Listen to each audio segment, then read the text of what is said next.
Gadis ini menjerit karena dibully oleh teman-teman sekolahnya. Mereka bahkan merekam kejadian itu dengan ponsel mereka. Lalu keesokan harinya saat ia datang ke sekolah, semua orang mentertawakannya. Dan ternyata para pembuli telah mengunggah videonya ke internet. Dia pun menemukan lokernya dipenuhi kata-kata hinaan. Dan dia juga masuk ke kamar mandi dan menatap cermin dan meluapkan amarahnya. Tiba-tiba cermin itu pun pecah dan gadis itu pun terkejut dan dia pun mencoba menggerakkan pecahan kaca itu dengan pikirannya. Dan kaca itu pun benar-benar bergerak. Saat pulang ke rumah, dia pun mencoba memindahkan buku-buku dan semuanya pun berputar mengelilinginya. Bahkan tempat tidurnya pun melayang.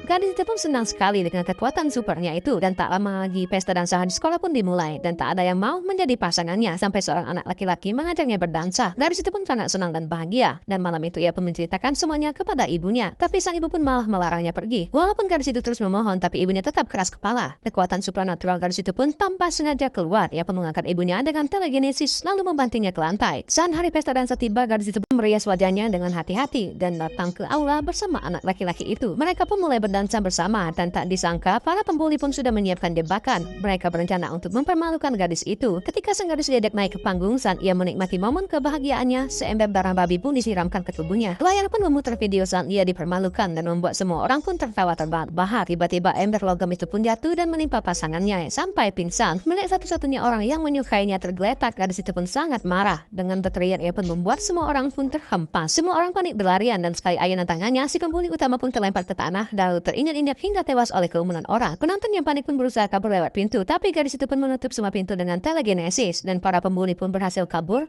Namun tanah di depan mereka pun tiba-tiba terbelah. Gadis itu pun sudah mengejar keluar. Sang pembuli pun menyuruh pacarnya untuk menabrak gadis itu. Dan saat mobil maju kencang, gadis itu pun mengangkat tangannya dan menghentikan mobil dengan pikirannya.